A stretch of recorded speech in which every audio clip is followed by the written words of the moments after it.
부모님이죠? 실학자예요. 그때 상황이라든가 그때 양반들이 가지고 있던 사상들 같은 걸 많이 비판하신 분은 실학자시잖아요, 여러분. 그 상황을 좀 알고 머릿속에 집어넣으시면서 들어가시면 될 것 같고요. 160페이지를 먼저 펴시면요. 4단원이 시대의 특성을 고려한 글쓰기예요. 시대의 특성을 고려하재. 그러니까 과거와 지금은 독서 방법이 달랐어. 이 페이지에서 한 문제 정도 나올 수 있어서 말씀을 드립니다. 과거는 책을 손으로 써야 됐잖아요. 얼마나 오래 걸렸겠어. 책도 엄청 비쌌겠죠. 그러니까 생산과 유통이 제한적이었어요. 그래서 정전, 그러니까 사람들이 이게 정전, 그러니까 그 사설이 아니고 옛날 사람들, 똑똑한 사람들, 성인이라고 생각한 사람들이 썼던 책들을 반복해서 읽었어요. 반복하면서. 책이 비싸니까요. 전기수와 같이 읽어주는 사람들이 있었어요. 그래서 그 듣는 독서 문화가 있었대요. 글을 쓸 때 성현의 말이나 구사, 이거 중요해요. 글을 쓸 때 성현의 말이나 구사를 인용하면서 자신의 주장을 뒷받침하는 경우가 있었는데 이게 예덕 선생님에서 찾을 수가 있어요.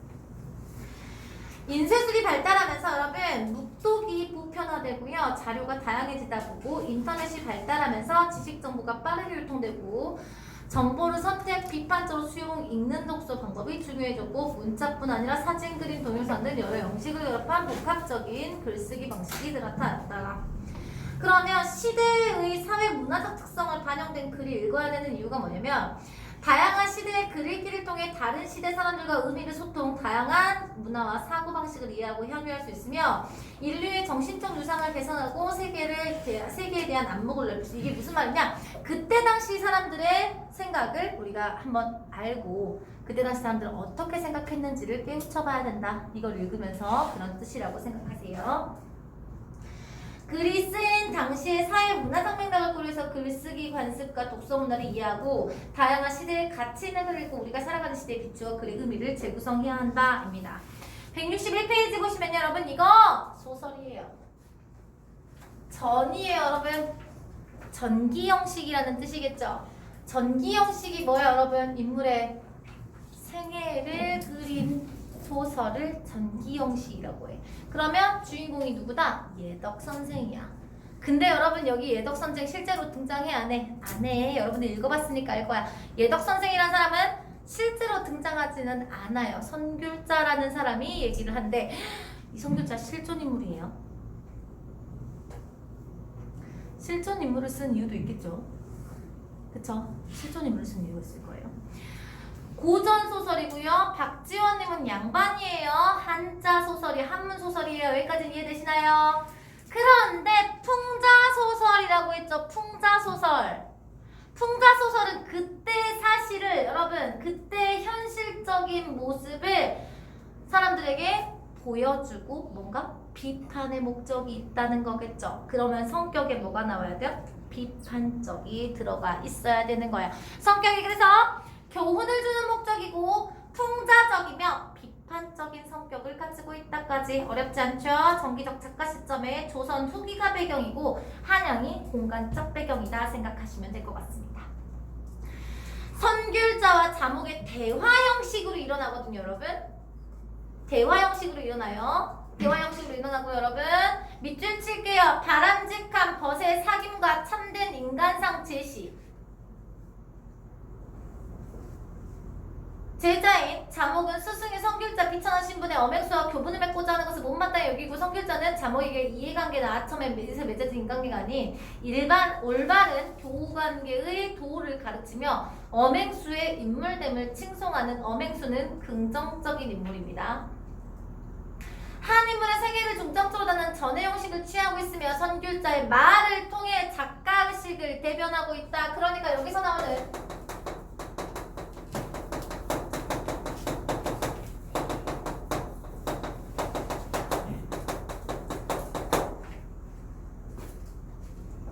자목은 선귤자를 이해하지 못하는 사람이겠죠. 이해됐습니까? 자목은 그때 당시의 사대부들의 대표를 생각하시면 될 것 같습니다. 사대부를 대표하는 당시의 지배층을 상징하는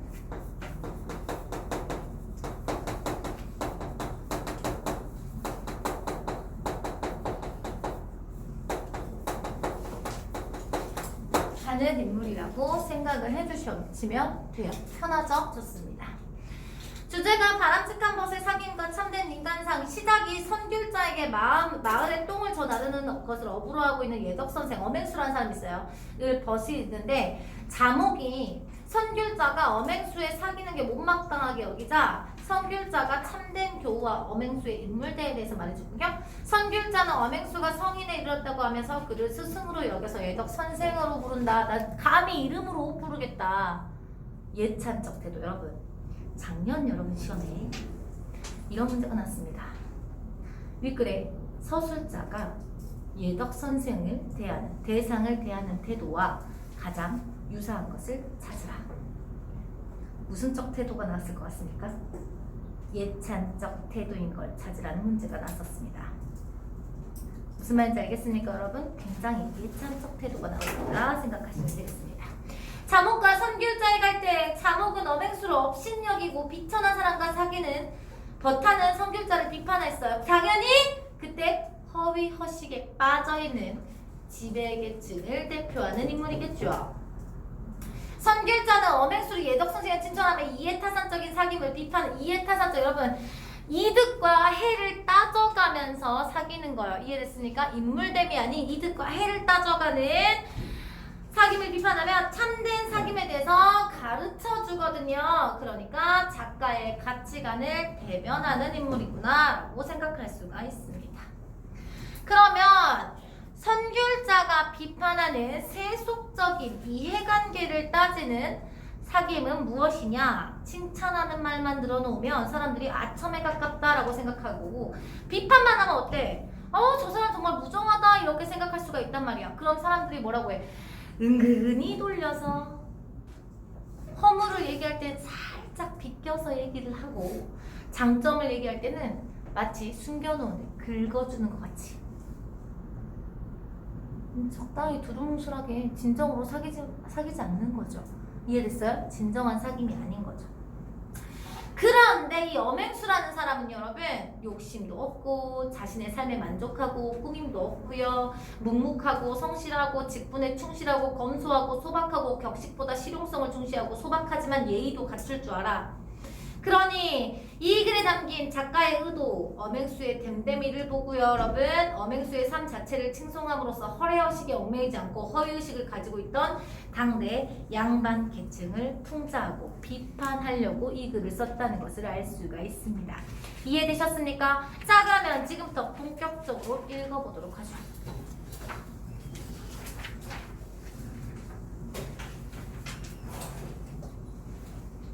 시작 부분에 선귤자, 여러분 실존인물입니다. 이덕무도 실학자입니다. 실존인물을 가지고 온 건 여러분 그때 당시에 실제 상황인 것처럼 표현을 해가지고 비판적 성격을 더 강하게 해줍니다. 이해되셨습니까? 실제 이런 사람이 있고 사람들이 실제 이렇게 사람들을 사귀는구나 라는 느낌을 준단 말이죠. 그러면 그때 시대 상황과 양반들의 허례허식, 허위의식 같은 것들을 비판하기에 훨씬 더 효과적이겠죠. 예덕이라 부르는 친한 벗이 있습니다. 친하진 않습니다. 종본탑의 동쪽에 여러분 전기적 구성을 가지고 있는 소설들을 소개 먼저 나와야 될 거 아닙니까? 중심인물 소개가 나옵니다. 종본탑 동쪽에 살면서 날마다 마을 안에 똥을, 여러분 보통 사람들이 생각할 때 이 똥을 저 나르는 일을 하는 사람, 더러운 일을 하는 비천한 사람이라고 생각하기 쉽죠. 생업으로 삼고 있는데 마을 사람들은 모두 그를 엄행수라 불렀습니다. 여기서 말하는 여러분 행수는요, 그때 당시 때 늙은 일꾼을 부르는 말이었어요. 늙은 일꾼을 부르는 말. 행수란 막일꾼 가운데 나이가 많은 사람에 대한 칭이고 엄은 그의 성이다까지 소개까지 해줬습니다. 소개. 자목이 선귤자에게 따져 묻기를, 자 대화체입니다. 서술은 거의 없고요. 두 인물의 대화를 통해서 이 글이 진행되고 있습니다. 그러면 여러분 이 글의 서술 방식의 특징 문제 나올 수 있겠죠? 이해되셨죠 여러분? 이 글의 서술 방식 시험 문제도 나올 수 있습니다. 인물의 대화를 통해서 주제의식을 드러내주고 있습니다. 여기까지 이해되십니까? 예전에 제가 선생님께 버세도를 들었습니다. 벗이란 함께 살지 않는 아내요. 은유법이죠. 핏줄을 같이 하는 형제와 같다. 대꾸법이고 직유법이 사용됐네요. 무슨 법이요? 매우 친밀하고 소중한 존재다. 벗이란 이같이 소중한 것인 줄 알았습니다. 세상에 이름난 사대부들이 선생님을 따라 그 아래자에 논의곤 하지만 자, 선생님께서는 아무도 받아들이지 않았대. 이덕무가 여러분 그 사대부들을 받아들이지 않았대. 제자로 들어오려고 한 사람들을, 친해지려고 한 사람들을. 무슨 말이야? 그때 이덕무는, 선길자는 그때의 사대부들 긍정적으로 봤어? 부정적으로 봤어? 맞아요. 부정적으로 본 거야. 이해됐어요? 그러니까 안 친하게 지냈던 거예요. 그래서 여기 밑에 써져 있죠. 선길자가 양반에 대해 비판적인 식을 가지고 있었다는 것을 알 수 있게 해주는 부분입니다. 그런데 저 엄행수라는 자는 마을에서 가장 비천한 막일꾼으로서 여러분 이렇게 평가해요. 직업을 가지고 평가해요. 인물됨이 아니고. 허위의식이죠. 지위, 직업, 태어난 신분에 따라서 사람을 나누어서 평가하는 거. 이해되셨습니까? 허위의식이 나타나는 겁니다. 열악한 곳에 살면서 남들이 치욕으로 여기는 일을 하고 있는 사람인데 선생님께서는 자주 그의 덕을 칭송하며 선생이라 부르시는 동시에 장차 그와 교분을 맺고 벼타기를 청할 것 같이 하시니 제자로서 심히 부끄럽습니다. 이해되시죠? 인물됨이 아닌 조건으로 상대를 평가하고 있습니다. 그러니 문화에서 떠나기를 원합니다. 라고 자목이 얘기했습니다. 그러니 그때 지배층을 상징하는 허위의식에 빠져있는 사람이라는 것을 알 수가 있죠. 진정으로 교우를 하지 않는 사람이요. 그럼 지금부터 시정에서 하는 교우, 진정하지 않는 교우를 이야기를 하겠죠. 그리고 진정한 교우가 뭔지를 설명한 후에 인물됨을 칭송할 겁니다. 아까 말했잖아요. 그죠? 성길자 웃으면서 안께 내가 자네에게 벗을 사귀는 것에 대해서 말해주겠네.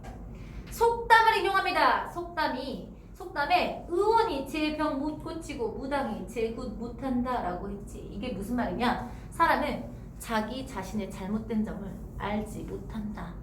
스스로 허물을 고치기 어렵다. 그러니 이거는 두 가지 뜻입니다.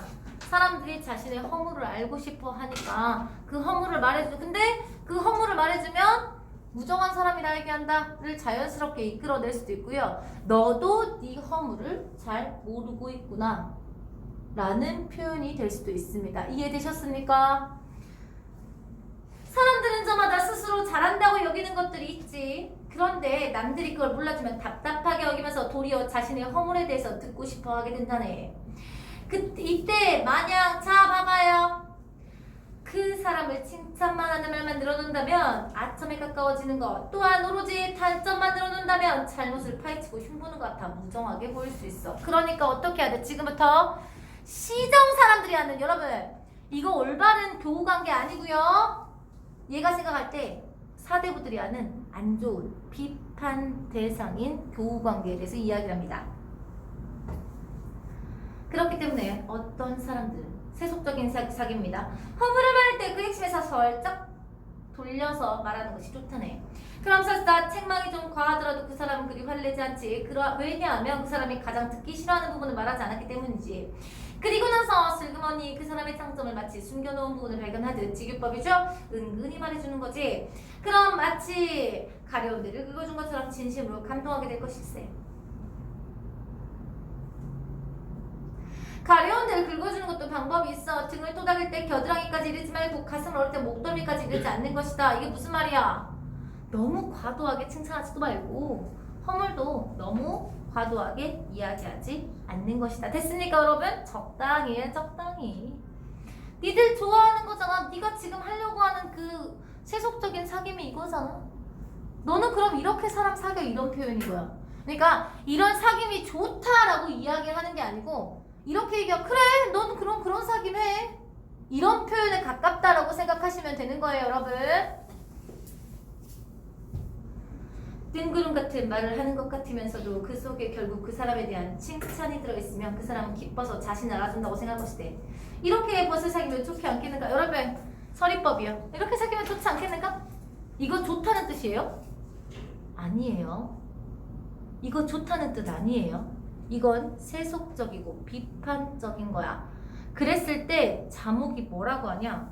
귀를 막고 뒷걸음질 치면서 지금 선생님께서는 시정, 잡배나 하인들이 하는 행동을 가지고 저를 가르치시려 하는군요. 아, 사대부들은 그렇지 않지. 이렇게 얘기를 하고 있는 거예요. 자신의 허물을 아직까지 알지 못합니다. 자기가 이렇게 한 거잖아요, 여러분. 적당히 사람 보면서 겉으로만 사람 판단하면서 하고 있는 거 아니겠습니까? 성결자가 그렇게 말하는 것을 보니 자네가 부끄러워하는 것은 다름이 아니고 이런 것이로군. 물론 물을 시장에서 이해관계로 사람을 이해관계로 겉으로 보이는 직업이라든가 이런 걸 따져가지고 그 성결자의 말을 비판한 거 아니겠습니까? 여러분, 예덕 선생님이랑 사귀려고 하는 성결자를 면전에서는 아첨으로 사람을 사귄다. 따라서 아무리 친한 사이라도 3번 도움 요청하면 누구나 멀어지게 되고 아무리 묵은 언한이더라도 3번 도와주면 누구나 친하게 된단다. 그러므로 이해관계로 사귀게 되면 지속되기 어렵고 아첨으로 사귀도 오래갈 수 없다네. 자, 지금까지 부정적인, 얘가 생각했을 때 부정적인 사귐에 대해서, 세속적이고 부정적인 사귐에 대해서 이야기를 했어요. 근데 잘 봐봐요. 얘는 올바른 사귐에 대해서 이야기를 하고 싶은 거예요. 맞죠? 지금부터 올바른 사귐에 대해서 이야기를 할 거예요. 내가 생각할 때 올바른 사귐은 이래. 그래서 내가 친해지려고 하는 거야.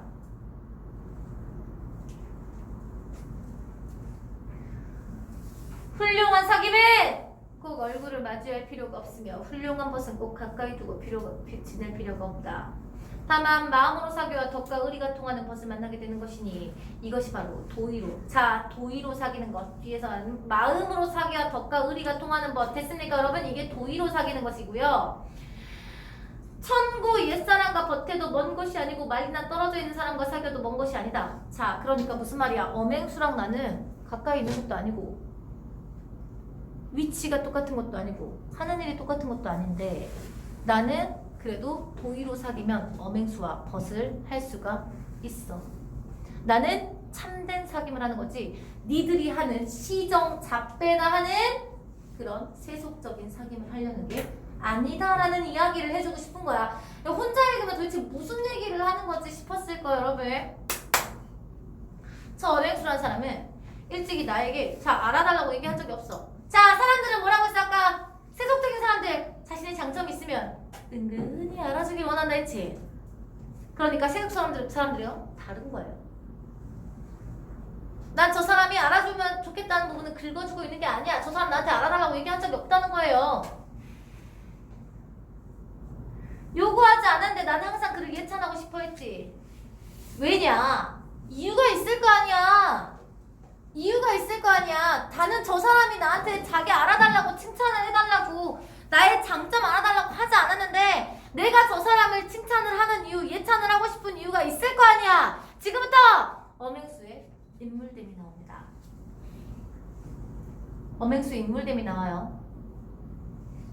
그는 밥을 먹을 때는 끊임마다 착실하게 먹으며 성실해요. 걸을 때는 조심스레 걷고 졸음이 오면 쿨쿨 자고 웃을 때 껄껄 웃고 가만히 있을 때는 바보처럼 보인다네.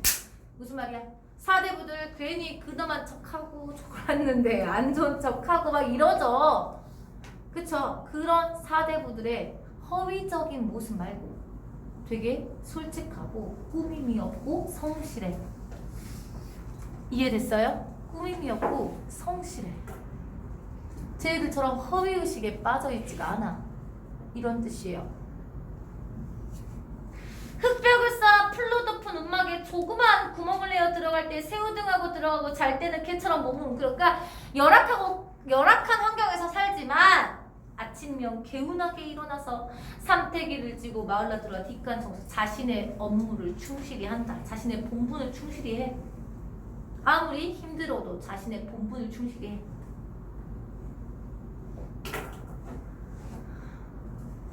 9월 서리가 내리고 10월 엷은 얼음이 얼 때쯤이면 뒷간에 말라붙은 사람똥. 여러분 열거법 나옵니다. 사람똥부터 마구간 말똥, 외양간에 소똥, 회 아래 떨어진 닭똥이며 개똥, 거위똥, 그리고 돼지똥, 비둘기똥, 토끼똥, 짭새똥 따위까지.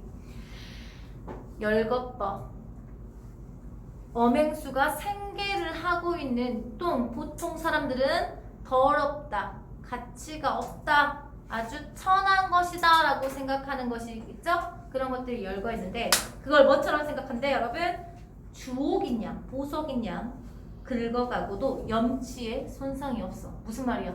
허위의식이 없으니까 자기가 해야 될 일을 마땅하게 하니까 염치에 상할 게 없지. 다른 사람들이 좋아하지도 않는 거니까 다 긁어가도 염치 불구할 필요가 없다는 거예요. 염치가 상할 필요가 없다는 거야. 다른 사람들이 꺼리는 거잖아요. 다른 사람들 다 싫다는 거 네가 가져가면 염치가 없는 거예요? 아니죠. 염치에 꺼리길 게 없습니다. 그 이익을 다 가져가도 정의에 어긋나지 않아. 다른 사람들이 원하지 않으니까요. 욕심을 부려 많은 것을 차지하려고 해도 남들이 양보침 없다고 비난하지도 않아. 그러니까 이 사람이 하는 일은 다른 사람들과 경쟁하거나 다른 사람을 힘들게 하는 일도 아니야. 그는 손바닥에 침을 발라 삽을 잡고는 새가 모이를 쪼아 먹듯 지구법, 구부정이 허리를 굽혀 일에만 열중해요. 성실해. 아무리 화려한 미간이라도 마음 끌리는 법이 없고 아무런 좋은 풍악이라도 관심이 드는 법이 없다. 자신의 일에만 충실하다. 됐습니까 여러분? 북이란 사람이라면 누구나 원하는 것이지만 자, 이 부분 중요합니다. 밑줄. 바란다고 해서 얻을 수 있는 것이 아니기에 부러워하지 않는다. 운명수능론, 운명론적 세계가 나타나는 거고요. 욕심이 없는 거예요. 내 것이 아닌데 욕심내봤자 뭐야? 내가 이렇게 타고난 걸. 됐습니까 여러분? 운명론적 세계관이에요. 따라서 그를 예찬한다고 해서 봐봐. 다른 사람들은 여러분 숨겨놓은 내 칭찬해주면 기분 좋아한다 했지? 숨겨놓은 보복을 발견한 것처럼 은근히 칭찬해주면 좋아한다고. 근데 얘는 뭐라고 해? 예찬한다고 해서 영광스럽게 얘기하지도 생각하지도 않을걸? 헐뜬다 해서 욕되기도 생각하지 않을 거야. 왕십리에 자 여러분 여기 또 나온다. 열거법. 무, 살구지, 순무, 석교, 가지, 오이, 수박, 호박, 연희궁에 고추, 마늘, 부추, 파, 염교, 청파, 미나리에 이태인의 토란까지 전부 다 엄행수가 가지고 온 똥걸음을 통해서 만들어진 음식들을 이야기를 하고 있는 거죠. 엄씨의 똥을 가져다 써야 기름지게 되고 수확도 많이 올릴 수 있다. 무슨 말이야? 아주 비천한 일을 하고 있는 것 같지만 사실은 그거 없으면 니들 뭐 먹고 살 건데? 매우 가치 있는 일을 하는 거야. 실속 있는 일을 하는 거야. 이런 뜻이에요. 이해됐습니까 여러분? 실학자니까요. 먹고 사는 일 하는 거잖아. 너네 그거 먹고 사는 거잖아. 아주 실속 있는 일이야. 이렇게 얘기하고 있는 거라는 거예요. 수입이 1년에 6,000푼이나 된대. 여러분 막 가난한 게 아니야. 얘 막 돈 없어가지고 굶주려가지고 못 먹고 막 그지 같은 데 사는 게 아니에요. 그냥 욕심이 없는 인물인 것 뿐이에요. 하지만 그는 아침에 밥 한 사발이면 흡족해 하고 저녁이 되어서야 다시 한 사발을 먹을 뿐이지. 욕심이 없어. 남들이 고기를 먹으려고 했더니 목구멍에 넘어가면 푸성기나 고기나 배를 치우기는 마찬가지인데 맛을 따져 무엇할 소박해. 양반들은 다르죠 여러분? 옷차림 막 신경쓰고 하는 양반들과 다르다. 허례허식에 빠져있는 양반들과 다르다는 뜻이에요. 대꾸하고 반반한 옷이나 좀 차려입으라고 보냈더니 이것도 중요합니다. 넓은 소매를 입으면 몸에 익숙하지 않고 새 옷을 입으면 더러운 흙을 집어줄 수 없다. 실용적인 생각을 가지고 있는 사람인 거예요. 이해됐습니까 여러분? 실용적인 가치관을 가지고 있다. 해마다 그러면서도 여러분 예의는 또 있어가지고 해마다 정월 초하루 아침이나 되어서 비로소 의관을 갖추어 입고는 이웃들을 두루두루 찾아다니면서 세배도 한대요. 예의까지 있어요. 예의까지. 소박한데 예의를 지킬 줄 안다 이 말이야. 세배를 마치고 돌아오면 또 곧바로 헌옷으로 갈아입고 삼태기를 내고 마을 안에 들어간다네. 엄행수와 같은 이는 아마도 자신의 덕을 더러움으로 감추고 세속에서는 대의. 여러분 은유법입니다. 원관념은 엄행수고요. 엄행수를 예찬하고 있는 단어입니다. 대의, 크게 깨달아 괴로움 없이 마음에 흔들리지 않고 사냐에 묻혀 사는 사람을 이야기합니다. 그러니까 이건 큰 깨달음이 있는, 흔들림이 없는 대단한 사람이다 라는 예찬적 평가가 드러나 있는 단어인 겁니다. 이해되셨습니까?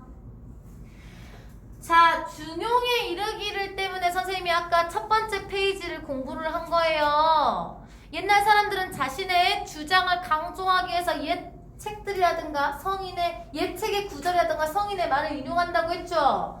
여기 옛책을 인용하고 있습니다. 그러면서 자신의 주장을 강조하는 거겠죠. 부귀를 타고나면 부귀하게 지내고 빈천을 타고나면 빈천한 대로 지낸다. 무슨 말이야? 분수의 운명에 태어난 대로 분수에 맞게 살라라. 분수에 맞게 사는 삶이 중요하다 라는 뜻이에요. 야, 분수에 맞게 살려고 하면 이해관계를 따져가지고 막 은혜 주는 사람이랑 친해지고 지내고 이럴 필요도 없죠. 무슨 말인지 알겠죠? 허위를 부릴 필요도 없겠죠. 그쵸?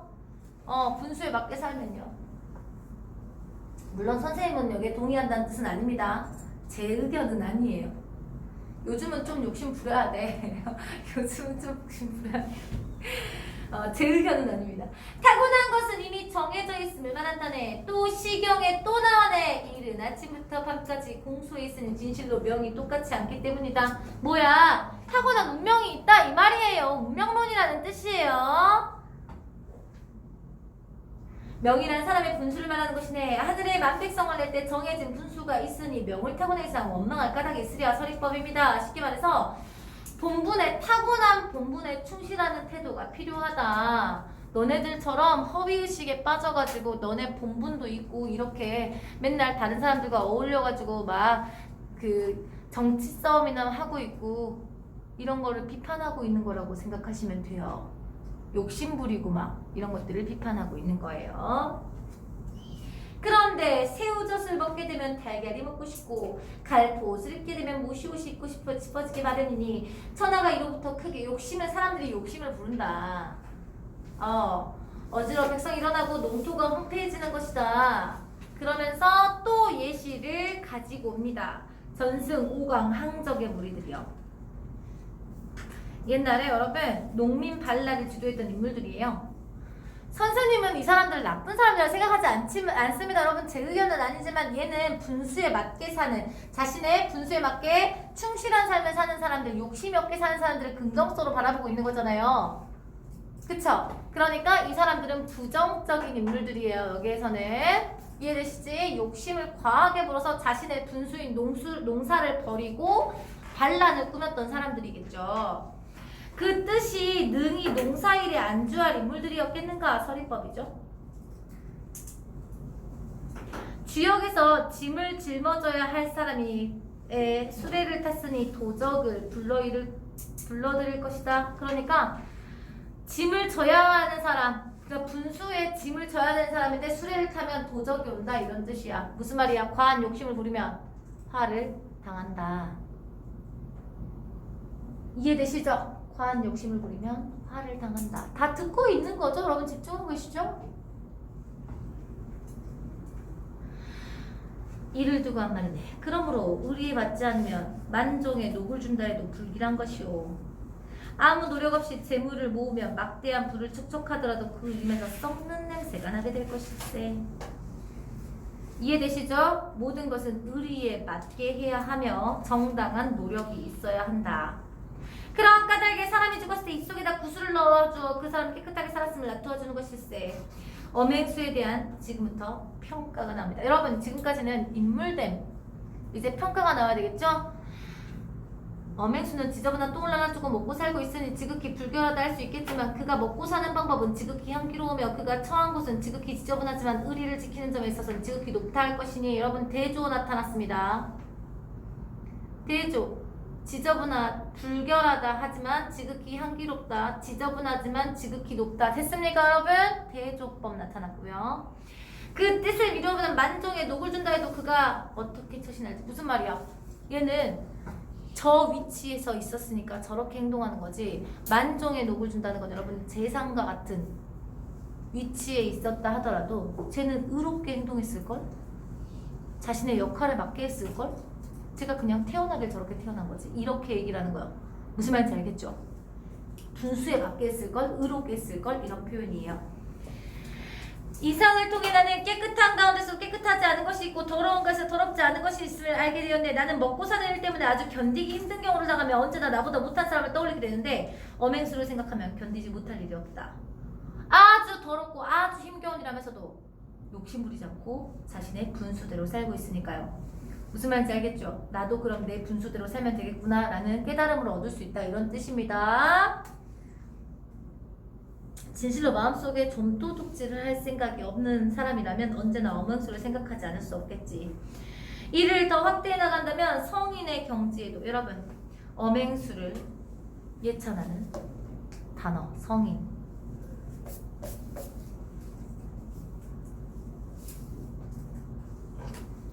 선비로서 공공을 산다 해서 얼굴에까지 티를 나는 것도 부끄러운 일이고 출세했다 해서 몸짓에 그것을 나타내는 것도 부끄러운 일이니 엄행수와 비교해서 부끄럽지 않을 자는 거의 드물 걸세.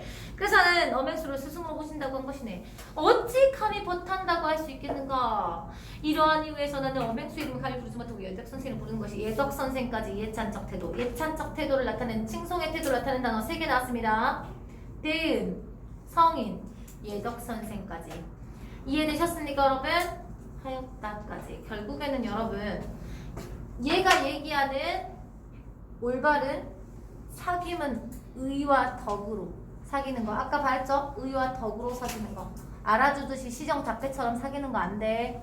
이해됐어? 그리고 이 사람이 올바르게 생각하는 인물되면 자신의 분수에 맞게 성실하고 욕심없게 사는 삶이 되겠어요. 선생님 이렇게 얘기해 주는 거 여러분 서술형으로 나올 수 있기 때문이겠죠. 몇 분에 정신이? 몇 분에 끝나요? 35분? 40분? 40분? 166페이지 봐봐요. 선생님, 네. 에어컨 꺼주시면 안 돼요? 아니 10분만 참으면 되는데 이렇게 힘들었어요?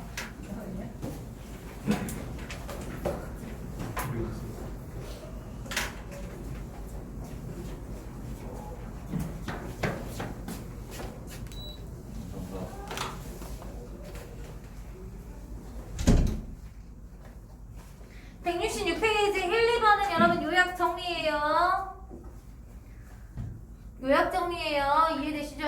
요약 정리라고 생각을 하시면 될 것 같고요. 자, 3번 문제 중요합니다. 저는 한 인물의 생애와 업적 등을 사적을 기록해서 후세에 전하는 것으로 전통적 서사물의 한 유형의 한문 문체입니다. 저는 관습적으로 시작부터 인물 속의 중간 부분 인물의 사상과 행적 등을 제시, 인물의 특성을 구체적으로 드러내고 끝부분에서 인물을 논찬한 내용을 제시하는데 이게 여러분 어때요? 엄행수 예덕선생전과 거의 유사하죠? 전의 작가층이 점차 합격하면서 대상의 인물도 여러분 대상의 인물이 바뀌어요.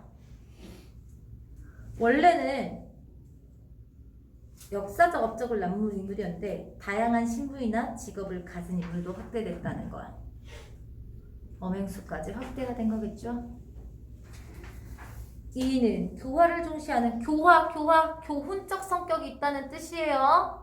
교화를 중시하는 사회적 경향에 따라 세상 사람들로 인해서 충효와 신의 등의 주제를 대한 교훈을 폭넓게 얻도록 하기 위해서였습니다. 조선에서 오랜 기간에 사회 문화적 성리학적 지배의 이념으로 작용했습니다. 그에 따라 상고의 정신과 용사의 정신이 있습니다. 상고는 먼 옛날 충상, 용사는 옛사람의 말과 옛일을 빌려 쓰는 것. 사람들은 성현의 말과 고전의 권위를 그대로 빌려 표현하는 행위를 당연히 여겼으며 그럴 능력을 갖추어 훌륭하다고 생각했습니다. 옛사람의 말과 옛일을 빌려 쓰는 행위는 장려되어 대응되는 쓰기 활동이었다. 자, 그러면 뒤에 1, 2, 3 중요합니다. 1, 2, 3 중요해요. 3의 1, 2, 특징상 중요하다는 얘기입니다. 서술형으로 나올 수 있습니다. 전해 관습 보여준 특징.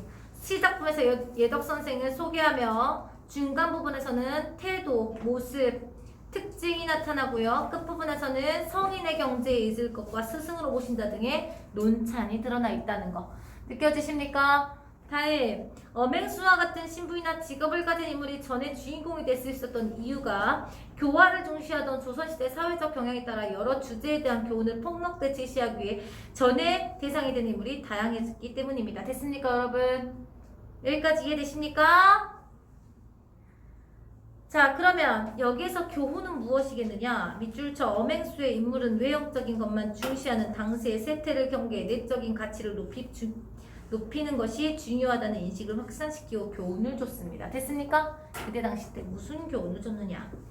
예덕 선생에서 나의 글쓰기 관습을 보여주는 거 선생님 몇 개 있었어요? 중용이랑 주요. 내용의 신뢰성 주고요. 주장을 강조해 주고요.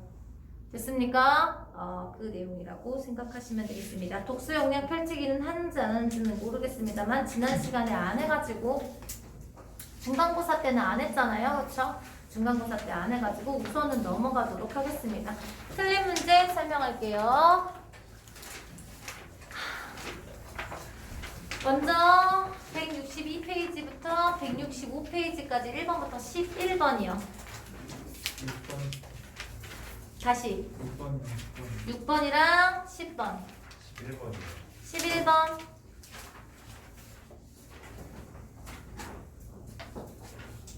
선생님이 채점까지 해놓으지 않았습니까?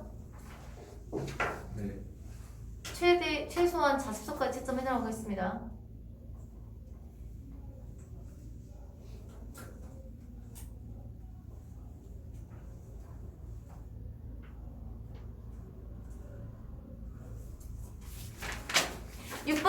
성교자의 말 바탕으로 보기. 사람을 사귈 때는 무엇으로 사귀는 것을 지향하라 그랬어요, 여러분. 이해관계. 여기서는 이해관계라고 나와 있긴 한데.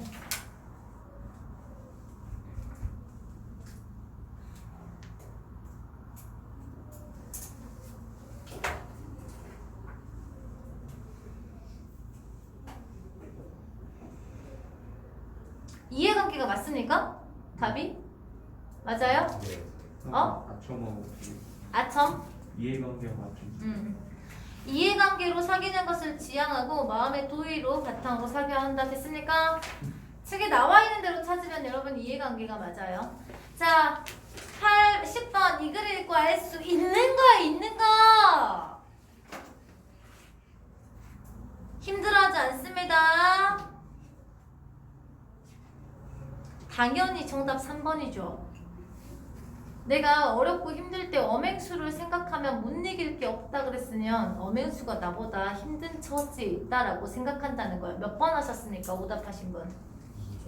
2번. 여기에서 얘기하고 싶은 건 여러분 분수에 맞게 살라는 거지 너네 가난한 거 벗어나기 위해서 노력해 이런 뜻이 아닙니다. 무슨 말인지 알아먹었죠? 또요? 다른 정답 하신 분? 11번 엄행수에 대한 성교자의 평가로 적절하지 않은 거. 왜 5번인지 모르겠어요. 엄행수가 공부낭을 얼굴에 나타나는 것은 부끄러운 일이 아니다라고 했는데 어디 나와 있냐면 이 비슷한 말이 나와 있어요. 어디 있죠? 이 아래서부터 내려서부터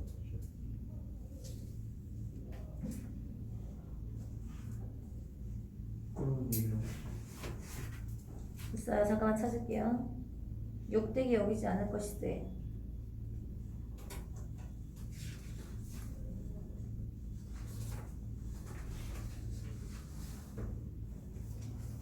페이지 말씀해줘요. 페이지 165에 나타납니다. 잠시만요.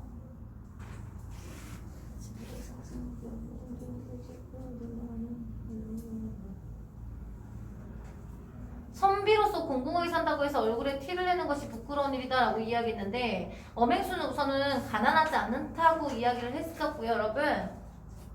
엄행수는 가난하지 않아요. 그리고 얘는 그렇게 그 새우 등을 해가지고 가고 밥 한 사발만 먹어도 만족하고 껄껄댄다라고 이야기를 했기 때문에 얘는 공공함은 얼굴에 드러내지도 않습니다. 아셨습니까? 정답은 5번이 돼야 된다는 겁니다. 이해됐습니까? 우선은 엄행수는 가난하지 않아요. 그래서 고기 먹어라, 좋은 옷 입으라고 얘기를 해도 그럴 필요 뭐 있느냐라고 이야기를 하는 사람이죠. 다음으로 넘어가죠. 소단원 평가 문제 1번부터 7번. 1번.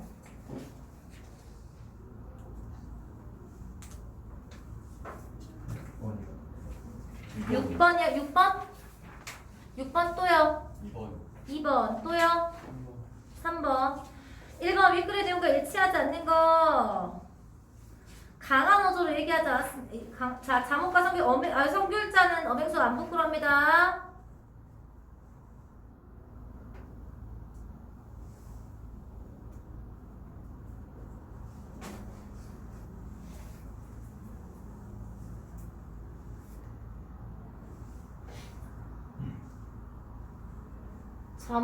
자목은 성교일자에 가르쳐 부정적인 선생님은 시정 잡배나 하인들이 하는 행동을 가지고 저를 가르치시려 하는군요. 2번이겠네요. 뭐죠? 몇 번 하셨어요? 몇 번? 5번. 성교일자는 자목과 엄행수의 사귐을 보고 벗을 사귀는 아니죠. 엄행수의 사람 사귀는 방법에 대해서는 얘기하지 않았습니다.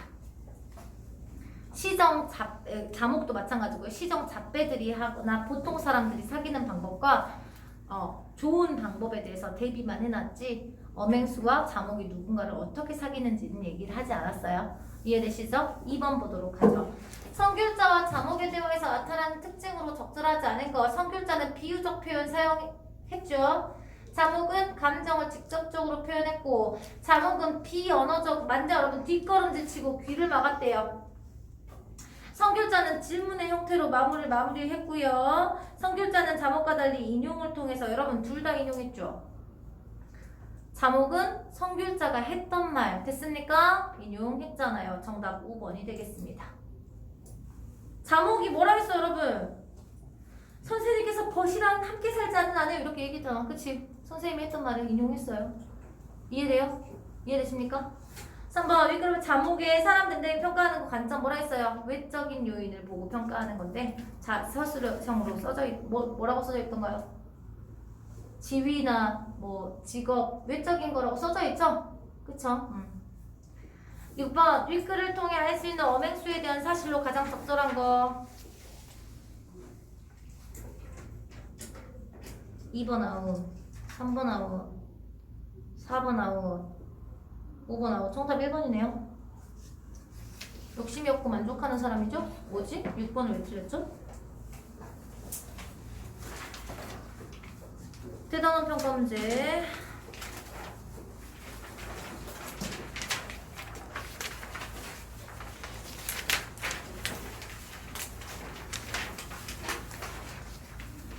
안녕 포르데라에 해당되는 거 말고 여러분 13번, 14번, 16번? 13번, 14번, 16번 틀린 문제 10, 6, 3 가의 성교일자의 생각과 일치하는 거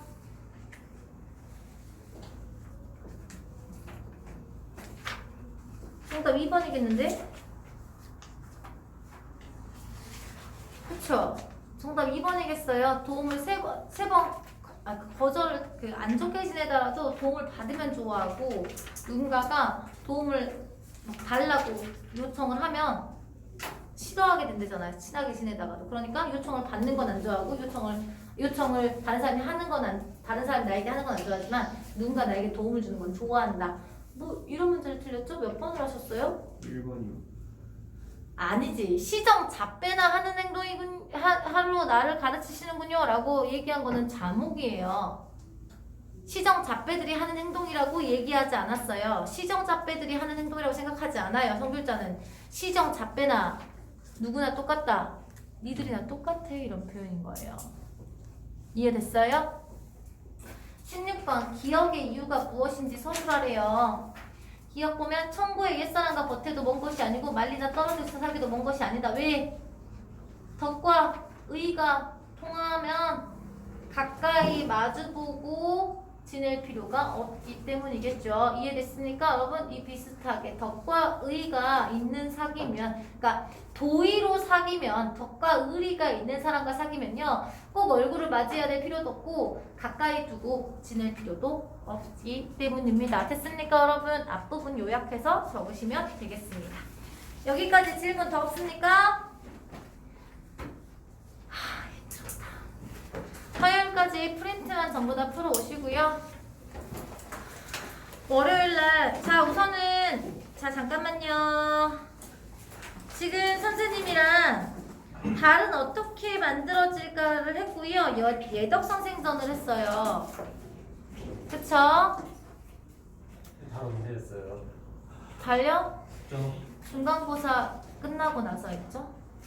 아, 네.